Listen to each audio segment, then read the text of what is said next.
नमस्कार,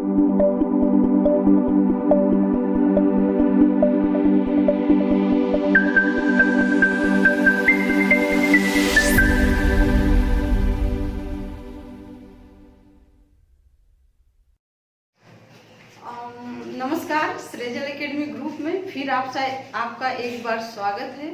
तो देखिए, हम लोगों का एक तरफ से भारतीय संविधान का जो संवैधानिक विकास था वो पूरा हम लोग एक सीरियल से जो है कंप्लीट किए। अब हम लोग का माने अंतिम जो अधिनियम था, हम लोग भारतीय स्वतंत्रता अधिनियम 1947 पढ़ चुके हैं। इसके बाद से हमारे संविधान सभा के बारे में हम लोग जानेंगे, क्योंकि यहीं से हमारे संविधान के निर्माण की प्रक्रिया शुरू हुई। तो हम लोग ये नहीं कि आज यहाँ पढ़े कल वहाँ पढ़े कल वहाँ, एक क्रमबद्धता रूप से पूरे क्लास को हम लोग कंप्लीट कर रहे हैं। तो आप लोगों को इससे ही पढ़ने में मजा आएगा जब सीरियल से कोई चीज मिलता है, और बाकी महत्वपूर्ण जो टॉपिक होता है करेंट का, उसको भी हम लोग समय समय से प्रोवाइड करा रहे हैं। तो चलिए जो है हम लोग आज संविधान सभा शुरू करेंगे।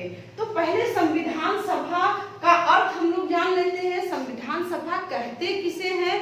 तो देखिए, आपका टाइम ज्यादा ना लगे इसलिए कुछ पोर्शन को लिख कर पढ़ाया जाता है, ताकि बोलने में उसे समझाने में समय कम लगा जाए। तो संविधान सभा का जो अर्थ हम लोग देखेंगे, तो संविधान पर विचार करने, बनाने तथा उसे अपनाने के लिए जनता द्वारा चुने हुए प्रतिनिधि या मनोनीत प्रतिनिधियों की जो सभा होती है उसे संविधान सभा कहते हैं।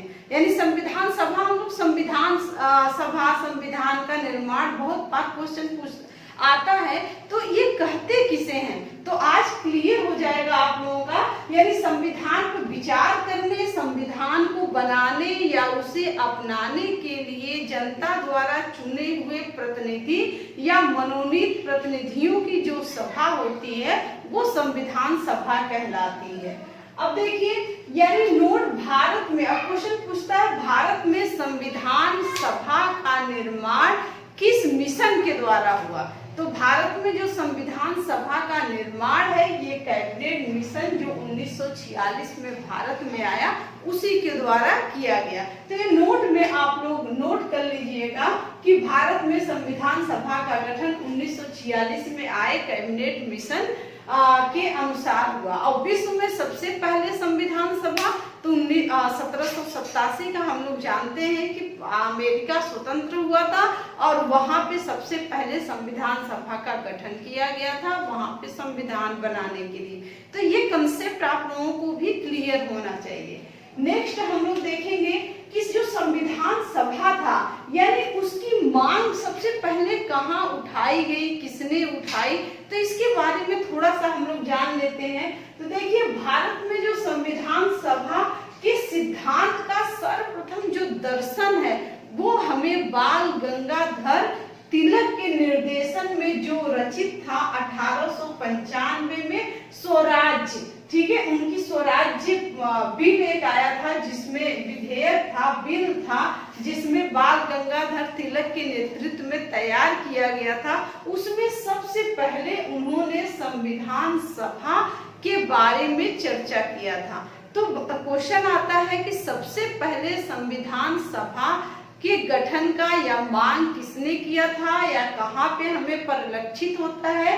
तो बाल गंगाधर तिलक ने 1895 उनकी जो स्वराज्य विधेयक था उस पे उन्होंने इस पे मांग रखा था। नेक्स्ट जो है उसके बाद संविधान सभा का सुझाव, ठीक है। अब गांधी जी ने कब किया?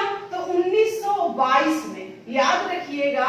यानी संविधान सभा का सुझाव सर्वप्रथम 1922 में गांधी जी ने जो हरिजन नामक पत्रिका था उसमें उन्होंने सबसे पहले संविधान सभा का सुझाव दिया था। क्या किया था? संविधान सभा का निर्माण जो होगा भारतीयों के द्वारा किया जाएगा, ये गांधी जी ने कहा था। अब हरिजन पत्रिका ये भी इम्पोर्टेंट है, हरिजन किसने लिखा? तो गांधी जी ने लिखा था। अब नेक्स्ट है 1936 में, देखिएगा जो फैजपुर में अखिल भारतीय कांग्रेस का अधिवेशन हुआ था। उस अधिवेशन में भारत के लिए एकदम स्पष्ट एक प्रजातांत्रिक संविधान सभा की मांग किया था। यानी ये छोटे लेवल से आप लोग बड़े लेवल जो भी तैयारी करेंगे, सारे जो क्वेश्चन संविधान सभा से बन सकते हैं वो सारे क्वेश्चन को इस क्लास में आप लोगों को समेटा गया है, आप लोगों को मिल जाएगा।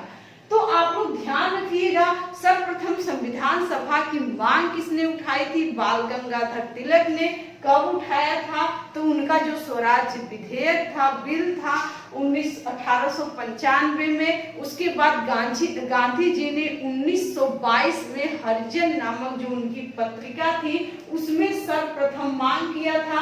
नेक्स्ट 1936 में जो कांग्रेस का अखिल भारतीय कांग्रेस का अधिवेशन हुआ था उसमें स्पष्ट रूप से प्रजातांत्रिक संविधान सभा की मांग की गई थी। अब क्वेश्चन बनता है कि अंग्रेजों ने संविधान सभा की मांग को कब स्वीकार किया? यानी हम भारतीयों के द्वारा तो बार बार इससे आवाज उठाती जाती रही, लेकिन अंग्रेजों ने देखिए यानी अगस्त प्रस्ताव, आप लोग पढ़ेंगे अगस्त प्रस्ताव 8 अगस्त, ठीक है, 2 है अगस्त प्रस्ताव और भारत छोड़ो आंदोलन, दोनों अलग अलग है। तो 8 अगस्त और 9 अगस्त, इसमें कंफ्यूज मत होइएगा।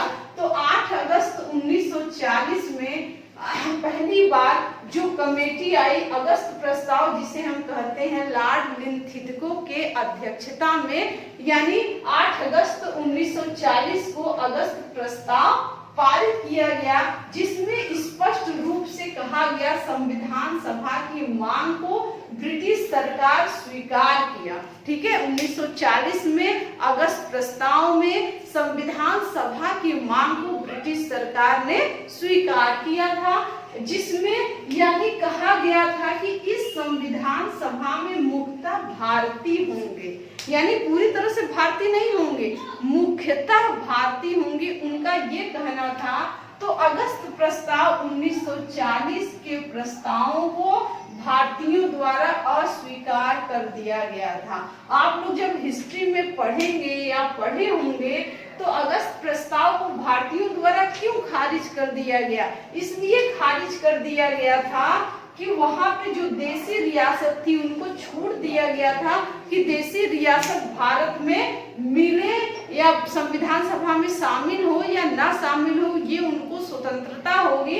इसलिए जो है यानी पूरी तरह से भारतीय जो हमारे नेता थे उस समय के, उन्होंने अगस्त प्रस्ताव को पूरी तरह से खारिज कर दिया था। नेक्स्ट देखिए 1942 में क्रिप्स प्रस्ताव, जो स्टैफोर्ड क्रिप्स अगले 1946 में आते हैं, वो 1942 में उन्हीं के नाम से स्टैफोर्ड क्रिप्स ने को भारत में भेजा गया था। इसी के नाम से क्रिप्स प्रस्ताव कहा जाता है, जो कब आया 1942 में। यानी स्पष्ट रूप से संविधान सभा की रूपरेखा की बात रखी गई थी। यानी इसमें कहा गया था कि भारत ब्रिटेन जब कहाँ होगा, यानी द्वितीय विश्व युद्ध, आपको याद होगा 1945 में जो द्वितीय विश्व युद्ध हुआ था, तो द्वितीय विश्व युद्ध को जीतने के बाद यानी हम भारत को स्वतंत्र भी कर देंगे और आपको संविधान सभा की जो आपकी मांग होगी उसको हम लोग मान लेंगे। तो स्पष्ट रूप से कब संविधान सभा को स्वीकृति मिली थी, रूपरेखा तैयार की गई थी 1942 में क्रिप्स मिशन प्रस्ताव में। इसको ध्यान रखिएगा। नेक्स्ट है देखिए अब कैबिनेट मिशन। देखिए 1945 में जो सत्ता थी ब्रिटेन में यानी वो हस्तांतरित हुई। 1945 में लेबर पार्टी के जो नेता थे क्लीमेंट एटली, एकदम याद रखिएगा, लेबर पार्टी की सरकार बनी जिसके प्रधानमंत्री कौन थे? क्लीमेंट एटली थे। उन्होंने 14 मार्च 1946 में वहां का जो कॉमन्स हाउस था उसमें ये प्रस्ताव रखा कि हम जल्द ही भारतीयों को स्वतंत्र होने का उनका अधिकार है, उन्हें स्वतंत्रता प्रदान कर देंगे। तो उसी के लिहाज से उन्होंने जो है यानी 1945 में एक मिशन जिसे कैबिनेट मिशन कहा गया। क्यों कहा गया? कि इस कैबिनेट में यानी कैबिनेट यह ब्रिटेन के सांसदों कैबिनेट मंत्रियों का एक प्रतिनिधित्व मंडल था, जिसे कैबिनेट यानी कैबिनेट मिशन में 3 सदस्य थे। तो इसीलिए इसे कैबिनेट मिशन कहा गया, क्योंकि ब्रिटिश संसद के जो 3 सदस्य थे वो कैबिनेट स्तर के मंत्री थे, इसलिए इसको मंत्रिमंडल मिशन या कैबिनेट मिशन कहा गया। इसको ध्यान रखिएगा। तो 24 मार्च ये कैबिनेट मिशन या मंत्रिमंडल मिशन भारत कब आया? तो 24 मार्च 1946 को भारत आया था। कब आया था? 24 मार्च 1946 को भारत पहुंचा। और इसमें कैबिनेट स्तर के 3 मंत्री थे। कौन कौन थे? तो पहला पैथिक लॉरेंस थे, एकदम याद रखिएगा। दूसरा स्टैफोर्ड क्रिप्स थे। तीसरे एबी अलेक्जेंडर थे। ध्यान रहे, जो पैथिक लॉरेंस थे ये भारत सचिव थे उस समय। आपको पता है भारत सचिव का पद हुआ करता था, तो भारत सचिव थे। जो स्टैफोर्ड क्रिप्स थे वो व्यापार बोर्ड के अध्यक्ष थे, और एबी जो अलेक्जेंडर थे वो नौसेना मंत्री थे। तो ये आपको ध्यान रखिएगा। कैबिनेट मिशन में कितने सदस्य थे? 3 सदस्य थे, पैथिक लॉरेंस, स्टैफोर्ड क्रिप्स और एबी अलेक्जेंडर। और इनको कौन कौन सा मंत्रालय वहां पे मिला था? तो जो पैथिक लॉरेंस थे ये भारत सचिव थे, स्टैफोर्ड क्रिप्स जो थे व्यापार मंत्री थे, और एबी अलेक्जेंडर नौसेना मंत्री थे। अब इसमें अध्यक्ष कौन था? अब क्वेश्चन पूछेगा कैबिनेट मिशन के अध्यक्ष कौन थे? तो पैथिक लॉरेंस कैबिनेट मिशन के अध्यक्ष थे। कैबिनेट मिशन के अध्यक्ष कौन थे? पैथिक लॉरेंस थे। अब ये मिशन भारत में क्यों आया? तो जो कैबिनेट मिशन था इसका 2 महत्वपूर्ण कार्य था। एक पहला कार्य क्या था इसका? यानी संविधान सभा का गठन करना, और तथा यहाँ एक अंतरिम सरकार की स्थापना करना। ये मुख्य कार्य जो है कैबिनेट मिशन के थे। तो ये जो कैबिनेट मिशन था, यानी ये इसके सुझाव के अनुसार यानी भारत में कितने मंत्री यानी कितने संविधान सभा में कितने सदस्य होंगे, तो इसने सुझाव दिया कि संविधान सभा में 389 सदस्य होंगे।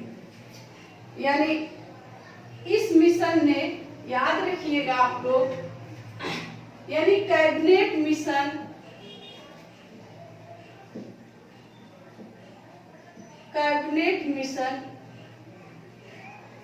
ने यानी संविधान सभा में कितने सदस्य निर्धारित किए? तो 389 सदस्य। कितने सदस्य? 389 सदस्य, एकदम याद रखिएगा।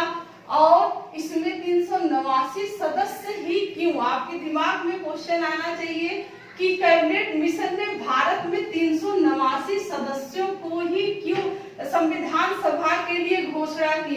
तो क्यों घोषणा किया था? क्योंकि उस समय भारत की जनसंख्या 40 करोड़ थी। भारत की जनसंख्या कितने करोड़ थी? 40 करोड़ थी। और एक जो संविधान सभा का सदस्य था वो 10 लाख जनसंख्या का प्रतिनिधित्व करता था। यानी एक सदस्य जो था वो 10 लाख की जनसंख्या पर चुना जाना था। इसलिए उस लिहाज से यानी 40 करोड़ जनसंख्या थी, तो 389 सदस्यों को निर्धारित किया गया। तो इन 389 सदस्य में आप लोग देख लीजिए, इन 389 सदस्य में थे कितने? तो आप लोग बताइएगा। 389 सदस्य में 292 जो सदस्य थे, 292 सदस्य ब्रिटिश प्रांत के थे। ब्रिटिश प्रांत, इसको ध्यान रखिएगा कि 292 सदस्य ब्रिटिश प्रांत के थे और 93 सदस्य देसी रियासतों से कितने सदस्य को चुनना था? तो 93 सदस्यों को देसी रियासत से और 4 सदस्य चीफ कमिश्नरी से।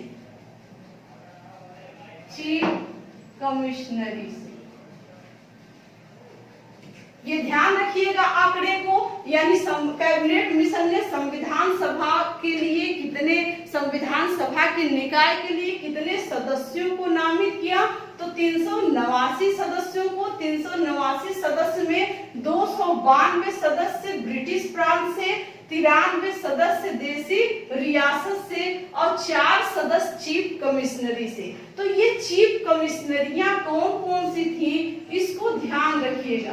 तो जो चीफ कमिश्नरियां थी ABCD करके आप लोग ध्यान में रखिएगा। देखिए ए से क्या था, अजमेर, अजमेर मारवाड़ा, दोनों याद रखिएगा, अजमेर और मारवाड़ा, क्योंकि क्वेश्चन पूछ देता है कि अजमेर मारवाड़ा एक में दे देता है और अजमेर को अलग दे देता है ऑप्शन में, तो आप कंफ्यूज हो जाइएगा। तो अजमेर मारवाड़ा से यानी एक सदस्य जो चीफ कमिश्नरी थी, और बी से क्या हो गया, बलूचिस्तान, ठीक। सी से क्या हो जाएगा आपका, कुर्ग,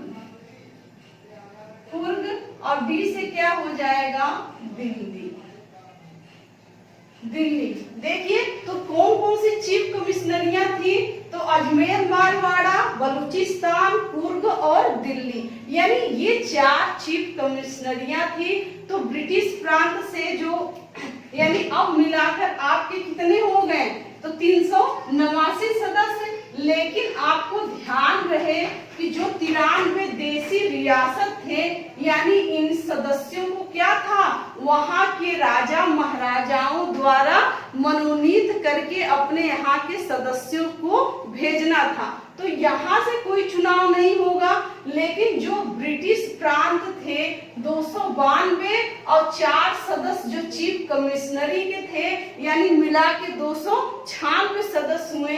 तो इन 296 सदस्यों में चुनाव कराया गया, यानी 296 सदस्यों में संविधान सभा के लिए, किसके लिए चुनाव हुआ, संविधान सभा के लिए जब चुनाव कराया गया, चुनाव हुआ, तो कितने सदस्य इसमें से किसको कितना सीट मिला, इसको ध्यान रखना है। यानी 296 सीटों पे जब चुनाव हुआ, तो 208 जो सदस्य थे, ये कहां से 208 सदस्य सीट, 208 सीट किसको मिली, कांग्रेस को कितनी सीट मिली, 208 सीट। और याद रखिएगा 73 सीट मुस्लिम लीग को और 15 सीट अन्य को 15 सीट मिली। इस चीज को आप लोग एकदम ध्यान रखिए, यानी 389 सदस्य थे, ये मनोनीत सदस्य 93 थे, ये राजा देसी रियासतों से थे, जो राजा महाराजाओं द्वारा क्या करना था, इनको चुन के भेजना था। और ये 292 प्लस 4 जो चीफ कमिश्नरी थे, उसमें चुनाव होना था। तो 296 सदस्यों में जब संविधान सभा के लिए चुनाव कराया गया, तो 208 सीट किसको मिली, कांग्रेस को, 73 सीट मुस्लिम लीग को और 15 सीट अन्य को मिला। ये ध्यान रखिएगा, जो संविधान सभा के सदस्य थे वो कैसे चुने गए, तो वो कैसे चुने गए, मनोनीत भी थे और निर्वाचित भी किए गए। इनका जो चुनाव था, यानी अप्रत्यक्ष निर्वाचन के अनुपातिक प्रतिनिधित्व प्रणाली के अनुसार चुना गया था। ठीक है, इनका चुनाव हुआ था। अब देखिए क्वेश्चन यहाँ से और भी एक चीज याद रखिएगा, क्वेश्चन जो सबसे महत्वपूर्ण पूछता है, महिला सदस्य, यानी संविधान सभा में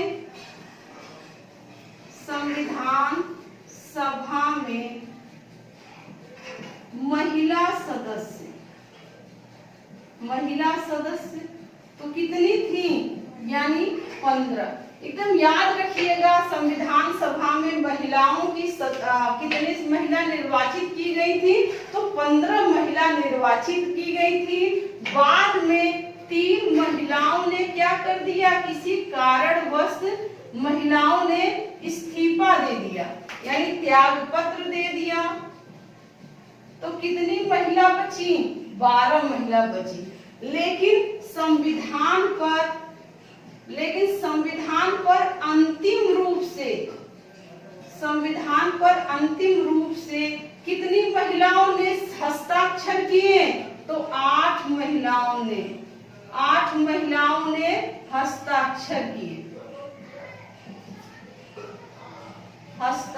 किए। देखिए 3 क्वेश्चन इससे बन जाता है, यानी संविधान सभा में कितने महिला सदस्य थी? 15, एकदम याद रखिएगा 15। लेकिन अंतिम रूप से संविधान पर जब हमारा संविधान बनकर तैयार हो गया तो कितनी महिलाओं ने हस्ताक्षर किया था? तो 8 महिलाओं ने हस्ताक्षर किया था। इसको ध्यान रखिएगा। इसलिए ऑप्शन में हमेशा क्या देता है, यानी संविधान सभा में महिला सदस्यों की संख्या कितनी थी? तो 15 भी रहता है और 12 भी रहता है। देखिए त्याग पत्र दे दी, ये मायने नहीं रखता है। तो आपका आंसर क्या सही होगा? हमेशा 15 सही होगा। यदि क्वेश्चन पूछता है संविधान सभा में महिला सदस्य कितनी थी, यदि 15 नहीं दिया रहेगा, ऑप्शन में सिर्फ 12 रहेगा, तब आप 12 मारेंगे, अन्यथा 15 पे आप लोग ट्रिक लगाएंगे। और संविधान पर अंतिम रूप से कितनी महिलाओं ने हस्ताक्षर किया था? तो 8 महिलाओं ने हस्ताक्षर किया था। अब देखिए यहीं पे एक चीज और आप लोग क्लियर कर लीजिएगा कि क्वेश्चन बनता है कि डॉक्टर अंबेडकर जो थे वो कहाँ से निर्वाचित होकर आए थे? संविधान सभा में उनका निर्वाचन किस प्रांत से हुआ था? बहुत इंपॉर्टेंट क्वेश्चन ये है। तो जो डॉक्टर अंबेडकर थे पहले, यानी डॉक्टर भीमराव अंबेडकर पहले संविधान सभा में यानी पूर्वी बंगाल से निर्वाचित हुए थे। किसकी मदद से? यानी मुस्लिम लीग की मदद से। आप लोग यदि पढ़े होंगे संविधान अच्छे से तो आप लोगों को पता होगा डॉक्टर भीमराव अंबेडकर पहले जो है बॉम्बे से खड़े थे, लेकिन वहां से वो हार गए। फिर उसके बाद उन्हें यानी मुस्लिम लीग की सहायता से वो पूर्वी बंगाल से खड़े होते हैं, उसकी सहायता से वहां विजयी होकर के जो है संविधान सभा में पहुंचते हैं।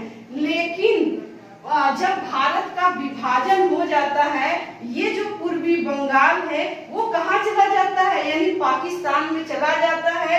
ये सीट फिर क्या हो जाता है? रिक्त हो जाता है।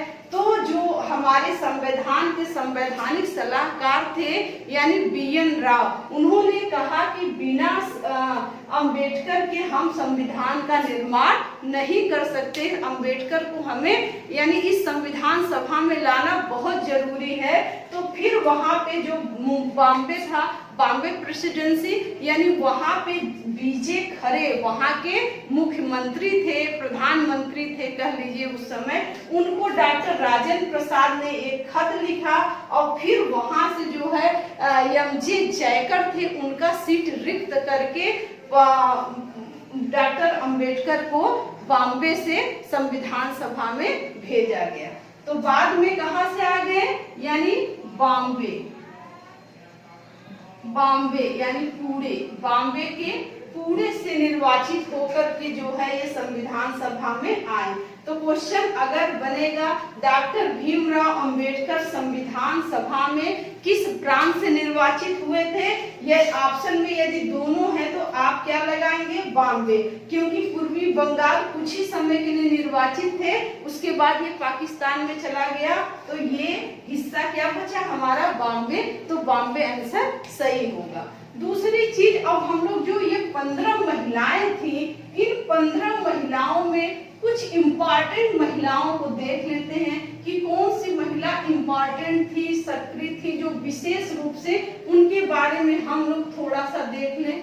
देखिए पहले इसमें यानी हम लोग देखेंगे क्वेश्चन कहाँ से बनता है महिलाओं से। बेगम एजाज रसूल, बेगम एजाज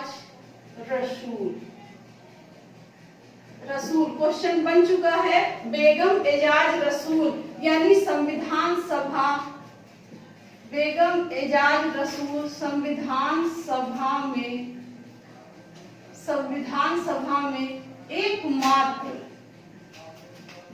एकमात्र मुस्लिम महिला थी, एकमात्र मुस्लिम महिला।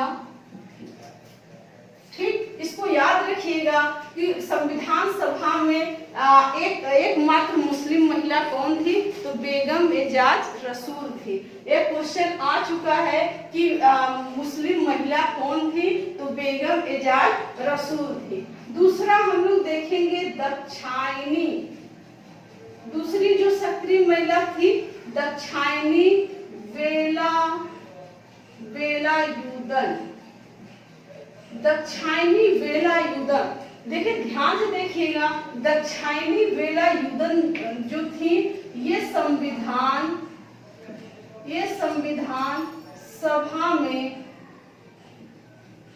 में एकमात्र दलित महिला, एकमात्र दलित महिला। अब एकमात्र दलित महिला कौन थे, दाक्षायणी वेलायुधन। दूसरा इनके बारे में आप लोग ध्यान रखिएगा, जो दाक्षायणी वेलायुधन थी यानी दलित एकमात्र यानी प्रथम दलित महिला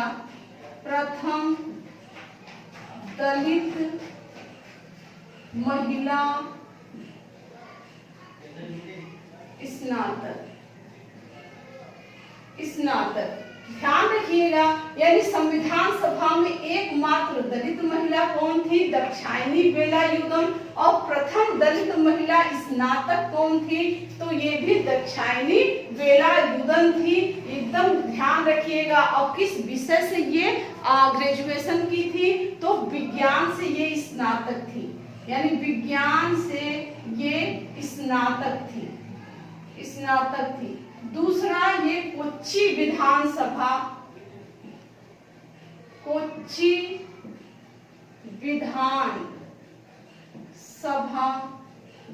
से प्रथम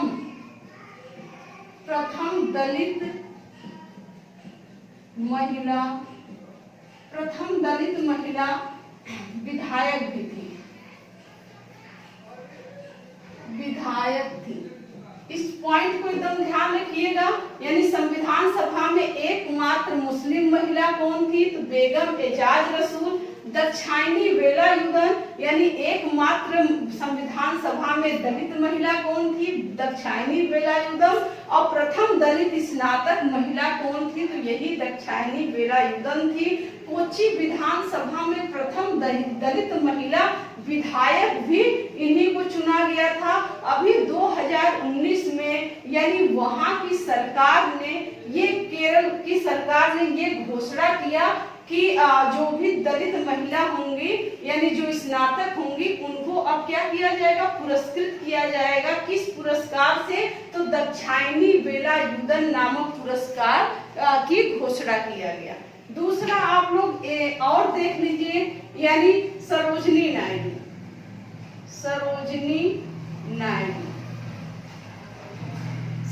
नायडू ये कांग्रेस की प्रथम भारतीय महिला अध्यक्ष था, यानी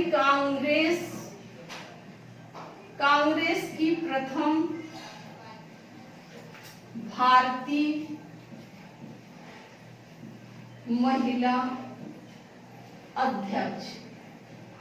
ये भी हमारे संविधान सभा में रही। और भारत की प्रथम क्या थी, राज्यपाल भी बनी थी। कहाँ की बनी थी, तो उत्तर प्रदेश की बनी थी। इस लिहाज से भी आप सरोजिनी नायडू को याद करेंगे। कांग्रेस, देखिए 2 क्वेश्चन पूछता है, कांग्रेस की प्रथम भारतीय महिला अध्यक्ष कौन थी, तो सरोजिनी नायडू थी। और कांग्रेस की प्रथम महिला अध्यक्ष यानी कांग्रेस में 3 ही महिला अध्यक्ष हुई थी। एक तो आपकी सरोजनी नायडू हुई थी, कब हुई थी? 1925 में, यानी कानपुर अधिवेशन में ही इन्होंने कांग्रेस का अध्यक्षता किया था। दूसरी यानी एनी बेसेंट जो थी, ये संविधान सभा में नहीं थी, ये कांग्रेस की प्रथम महिला अध्यक्ष थी। कांग्रेस की प्रथम महिला अध्यक्ष।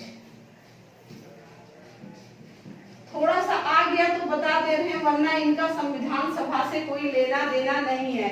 एनी बेसेंट कांग्रेस की प्रथम महिला अध्यक्ष, और नेली सेन गुप्ता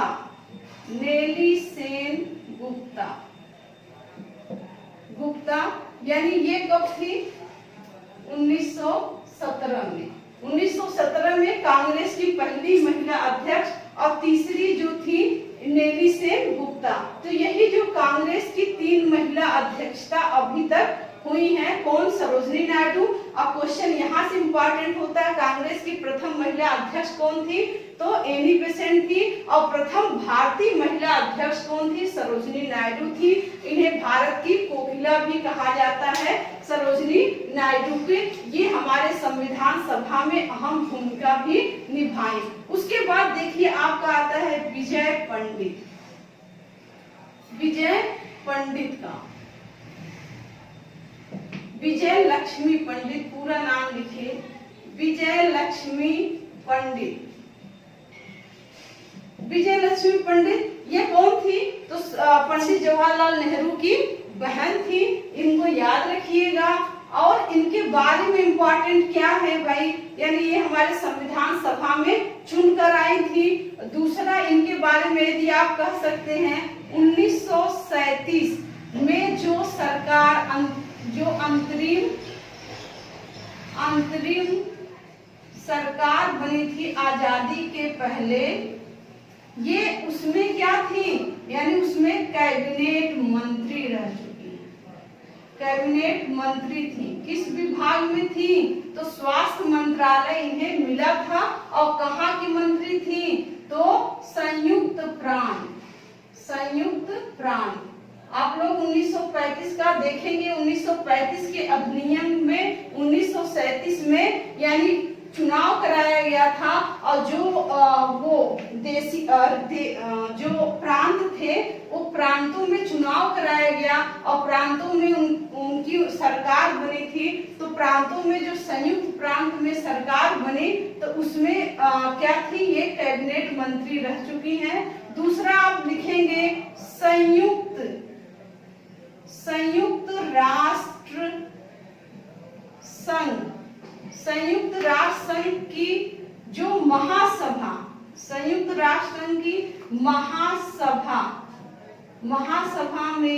महासभा की पहली महिला अध्यक्ष भी रह चुकी हैं। और तीसरा पॉइंट इनके बारे में याद रख सकते हैं आप, यानी सोवियत संघ की पहली महिला राजदूत। यानी जब भारत आजाद हुआ था, तो सोवियत संघ के लिए इन्हें पहली महिला राजदूत के रूप में नियुक्त किया था। तो ये हमारी जो इम्पोर्टेंट, जो आप कह सकते हैं महिला सदस्यों के बारे में, जो 15 संविधान सभा में महिला सदस्य थी, उनके बारे में आप लोग ध्यान रखिएगा। बेगम एजाज रसूल, यानी ये क्या थी? संविधान सभा में एकमात्र मुस्लिम महिला। दाक्षायणी वेलायुधन, एकमात्र संविधान में दलित महिला जो थी, वो दाक्षायणी वेलायुधन थी। और ये उसके बाद सरोजनी नायडू के बारे में आप जान रहे हैं, संविधान सभा में निर्वाचित हुए, अंत तक बनी रही। और संविधान सभा जब संविधान हमारा लागू हुआ, उसके बाद ये उत्तर प्रदेश की प्रथम राज्यपाल भी नियुक्त हुई। और आपकी विजय लक्ष्मी पंडित, यानी 1937 में जो संयुक्त प्रांत में सरकार बनी थी, उसमें ये कैबिनेट मंत्री भी रह चुकी हैं और सबसे इम्पोर्टेंट संयुक्त राष्ट्र संघ की जो महासभा में ये पहली, पूरे विश्व में पहली महासभा की पहली महिला अध्यक्ष भी रह चुकी हैं, ये याद रखना है। और सोवियत संघ के लिए पहली महिला राजदूत के रूप में इन्हें नियुक्त किया गया था। तो ये जो हमारी 15 महिलाएं थी, सक्रिय महिलाएं, उनके बारे में है। हंसा मेहता भी थी, बहुत सक्रिय थी, ये जो सक्रिय महिलाओं थी। नेक्स्ट देखिए, अब हमारा ये तो क्लियर हो गया, संविधान सभा का जो बैकग्राउंड था ये हमारा क्लियर हो गया। अब नेक्स्ट क्लास में भाग 2 इसका हम लेके आएंगे, क्योंकि वीडियो बहुत ज्यादा लंबा हो जाएगा तो आप लोगों को मजा नहीं आएगा। तो नेक्स्ट भाग 2 में हम अब संविधान सभा की स्थापना या पहली बैठक जो 9 दिसंबर 1946 को होती है, उससे हम लोग अपने क्लास की शुरुआत करेंगे। तब तक अगर आप लोगों को वीडियो पसंद आए तो लाइक शेयर सब्सक्राइब जरूर करिएगा। और ध्यान रहे कि हमारा जो मैथ का क्लास है वो लाइव सेजल एकेडमी ऐप पे चल रहा है। 11 से टाइमिंग जो 11 से 12 डेली चलता है। जिसको भी क्लास करना होगा वो फोन नंबर पे संपर्क करेगा। और अगर वीडियो पसंद आए तो लाइक शेयर सब्सक्राइब जरूर करिएगा। Thank you.